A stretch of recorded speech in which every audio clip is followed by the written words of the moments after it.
आप सभी को सादर जय सिया राम, हर हर महादेव। कैसे हैं आप लोग? आशा करते हैं आप लोग अच्छे होंगे, स्वस्थ होंगे, मस्त होंगे। मैं आचार्य विवेक पांडे, मेरे YouTube चैनल में आप सभी का बहुत बहुत स्वागत है, सभी का अभिनंदन है। आज हम इस वीडियो में बात करेंगे पौष मास के शुक्ल पक्ष में पड़ने वाली जो एकादशी है, उस एकादशी का नाम क्या है, उस एकादशी की महिमा क्या है, और यह जो एकादशी है इसको व्रत करने का कौन कौन अधिकारी है, यह व्रत कौन कर सकता है या कौन नहीं कर सकता है। कई लोगों के मन में कई प्रकार के संशय रहते हैं। आप लोग आज ये वीडियो देखेंगे तो आप लोगों के सारे संशय दूर हो जाएंगे। इसमें हमें पूजन कैसे करना चाहिए, व्रत कैसे करना चाहिए, और पारण की विधि क्या है, पारण का शुभ समय क्या है, पूजन का शुभ समय क्या है। तो ये जो पौष मास की एकादशी है, इस एकादशी से संबंधित संपूर्ण जानकारी आपको इसी वीडियो में प्राप्त हो जाएगी। ये वीडियो अगर आप लोगों को अच्छा लगे तो आप लोग इस वीडियो को अधिक से अधिक शेयर करिएगा, लाइक करिएगा, और कमेंट बॉक्स में आप लोग जय जय सिया राम अवश्य लिखिएगा। जो लोग हमारे चैनल पे पहली बार आए हैं, आप लोगों से मैं निवेदन करूंगा कि आप लोग चैनल वीडियो देखें और चैनल को सब्सक्राइब करके बेल आइकन जरूर प्रेस कर दें। इससे ये होगा कि आपको जो भी मेरे द्वारा दी जा रही जानकारी है सबसे पहले आप तक पहुंचेगी, हमारा वीडियो सबसे पहले आप तक पहुंचेगा। तो ये जो पौष मास शुक्ल पक्ष की जो एकादशी है, इस एकादशी का नाम है पुत्रदा एकादशी। पुत्रदा एकादशी की महिमा क्या है और इसका महत्व क्या है? देखिए, जिनके भी संतान नहीं है, मैं आप सभी लोगों से निवेदन करूं कि इस पुत्रदा एकादशी से व्रत प्रारंभ करें, और इस पुत्रदा एकादशी तक जब आपका एक चक्र 1 वर्ष का पूरा होगा, ठाकुर जी आपकी मनोकामना अवश्य परिपूर्ण करेंगे। इसमें किसी प्रकार का कोई संशय नहीं है। मतलब सिर्फ एक दिन व्रत रह लेने का मात्र मतलब ये नहीं है। पुत्रदा एकादशी का व्रत आप प्रारंभ करिए, और पुत्रदा से लेकर के वापस 12 महीने बाद, जब 11 महीने बाद जब पुत्रदा आएगी, तब तक आपकी मनोकामना ठाकुर जी अवश्य परिपूर्ण करेंगे। यह जो पुत्रदा एकादशी है, यह संतान प्राप्ति के लिए विशेष है। संतान को दीर्घायु बनाने के लिए, संतान के सर्वांगीण विकास के लिए, संतान के उज्जवल भविष्य की कामना के लिए यह व्रत हमें करना चाहिए। वैसे तो साल में 24 एकादशी होती हैं, और जिस वर्ष अधिक मास होता है यानी कि मल मास होता है, उस साल में, उस वर्ष में 26 एकादशी होती हैं। और जितनी एकादशी हैं सभी का नाम अलग अलग है और सभी का महत्व अलग अलग बतलाया गया है। इसलिए हम सभी सनातन धर्मावलंबियों का यह कर्तव्य बनता है कि एकादशी का व्रत सभी को करना चाहिए। कई माताओं का फोन आता है, विधवा माताओं का फोन आता है, जो विधा होती हैं, कि हमें महाराज व्रत करना चाहिए या नहीं करना चाहिए। सुहागिन माताओं का फोन आता है, महिलाओं का फोन आता है कि हमें व्रत करना चाहिए या नहीं करना चाहिए। बच्चों के प्रश्न रहते हैं, क्या हम एकादशी का व्रत कर सकते हैं या नहीं कर सकते हैं। तो मैं आप लोगों से, सभी लोगों से मैं निवेदन करूं कि यह जो एकादशी का व्रत है, इसको सभी लोग कर सकते हैं। बस वृद्ध लोग, इन लोगों को दवाइयां लेनी रहती हैं और कई प्रकार की समस्याएं रहती हैं।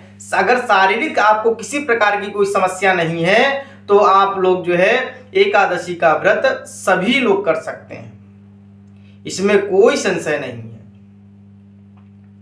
तो यह बहुत महत्वपूर्ण एकादशी है, और जितनी भी एकादशी हैं सबके, मैंने बताया कि सभी के नाम अलग अलग है, सबका महत्व अलग अलग है, और सब एकादशी बड़ी, कोई छोटी बड़ी नहीं है। इस वर्ष 2025 में यह जो एकादशी पड़ रही है, 30 तारीख दिन मंगलवार को पड़ रही है। 29 तारीख दिन सोमवार को रात्रि में, 3:27 से इस तिथि का शुभारंभ हो रहा है और अगले दिन 30 तारीख दिन मंगलवार को रात्रि में 1:13 तक यह एकादशी तिथि रहेगी। इसलिए एकादशी व्रतम सर्वेशाम, चाहे साधु संत हो, वैरागी हो, संतजन हो, वैष्णवजन हो, गृहस्थ हो, सभी को इस एकादशी का व्रत 30 दिसंबर दिन मंगलवार को ही रहना शास्त्रोचित है। हमें व्रत कैसे करना चाहिए? तो प्रातःकाल सूर्योदय से पूर्व उठने का प्रयास करें। अपने घर के आसपास गंगा इत्यादि नदी हो तो वहां जाकर के आपको स्नान करना चाहिए। अगर ऐसा संभव नहीं हो पा रहा है तो अपने ही घर में गंगा जल सभी के यहाँ मिल जाएगा, सरयू जल सभी के यहाँ मिल जाएगा। किसी भी तीर्थ का जल हो वो जल एक बाल्टी में डाल करके उसमें शुद्ध जल मिला लें और उस जल से आप स्नान करें। हर हर गंगे नमामि गंगे का उच्चारण करते हुए आपको स्नान करना चाहिए। स्नान के बाद में अपने पूजन कक्ष में आकर के घी का एक सुंदर सा दीपक जला करके और हाथ में पुष्प जल लेकर के भगवान के समक्ष एक संकल्प करना चाहिए कि हे प्रभु, हमने आपकी कृपा से यह व्रत उठाया है, इस व्रत को आप निर्विघ्नता के साथ में जो है परिपूर्ण करें और इस व्रत का जो उत्तमोत्तम फल है वह हमारे जीवन में हमको प्राप्त हो। आपकी कृपा हम पर, हमारे बच्चों पर, हमारे समस्त परिवार पर सदैव बनी रहे, ऐसी कामना के साथ में वह जल और पुष्प भगवान के चरणों में समर्पित करना चाहिए। आपके घर में लड्डू गोपाल जी होंगे या लड्डू गोपाल जी नहीं है तो शालिग्राम भगवान है, उनको आप दूध, दही, घी, चीनी, शहद इन सभी पदार्थों के साथ जो है स्नान करावें, पंचामृत से स्नान करावें, गंगा जल से स्नान करावें, भगवान को सुंदर सा इत्र लगावें, तुलसी पत्र अर्पित करें, फूल अर्पित करें और विशेष करके भगवान इस दिन अक्षत का निषेध बताया गया है, यानी कि चावल को स्पर्श करना तक निषेध बताया गया है। और भगवान श्रीमन नारायण को तो अक्षत वैसे भी नहीं चढ़ता है, इसलिए अक्षत पूजन में बिल्कुल भी इस्तेमाल नहीं करना है। भगवान को सुंदर सा भोग लगाना है, तुलसी पत्र, धूप, दीप दिखा करके भगवान को कुछ दक्षिणा अर्पित करनी चाहिए। और भगवान की 4 परिक्रमा होती हैं तो आप प्रदक्षिणा भी कर सकते हैं। पुनः हाथ में पुष्प लेकर के भगवान के चरणों में प्रार्थना करनी चाहिए, भगवान की मंगल आरती करनी चाहिए। और आरती के बाद में आप जो द्वादशाक्षर मंत्र है जिसे हम लोग ओम नमो भगवते वासुदेवाय, इस मंत्र का आप अधिक से अधिक जप कर सकते हैं। गीता जी का पाठ कर सकते हैं, भागवत जी के 12वें स्कंद का पाठ आप कर सकते हैं या विष्णु सहस्त्र नाम का पाठ कर सकते हैं, श्री राम रक्षा स्तोत्र का पाठ कर सकते हैं। जो भी आप कर सकते हैं आप करें। और एक विशेष श्लोक है भागवत जी का, ओम कृष्णाय वासुदेवाय हरे परमात्मने प्रणतक्लेशनाशाय गोविंदाय नमो नमः। इस मंत्र का भी आप अधिक से अधिक जो है जप कर सकते हैं, जप करें। संपूर्ण जो दिन का समय है झूठ, दंभ, ईर्ष्या, द्वेष का परित्याग करते हुए संपूर्ण दिन के समय को व्यतीत करें। और दिन में सोना, जिस दिन आप व्रत हैं इस दिन सोना बिल्कुल भी निषेध बताया गया है, या बाल दाढ़ी या नाखून काटना, छौरकर्म इत्यादि इनको भी निषेध बताया गया है, ये सब भी बिल्कुल नहीं करना है।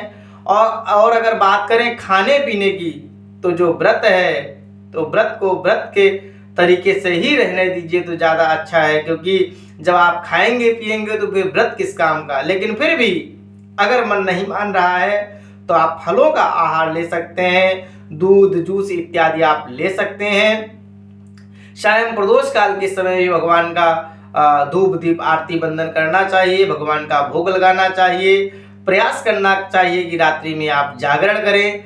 और अगर ऐसा संभव नहीं हो पा रहा है तो भगवान श्रीमन नारायण का नाम स्मरण करते हुए रात्रि का जो समय है उसको जो है व्यतीत करें।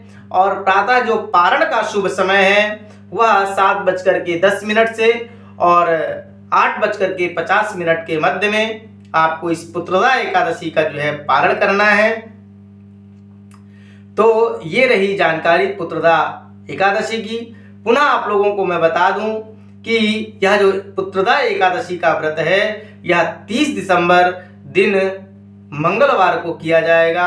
आप सभी वैष्णवजन, भक्तजन और जो भी गृहस्थ जन हैं सभी को इस एकादशी का व्रत 30 दिसंबर दिन मंगलवार को ही करना शास्त्रोचित है।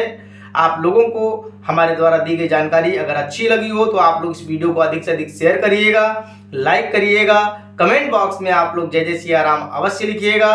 और जो लोग पहली बार हमारे चैनल पे आए हैं तो आप लोग हमारे चैनल को सब्सक्राइब करके बेल आइकन जरूर प्रेस कर दीजिएगा, ताकि कोई भी जानकारी हो तो सबसे पहले आप तक पहुंचे।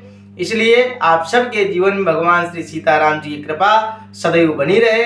आप सभी को सादर जय सिया राम, हर हर महादेव।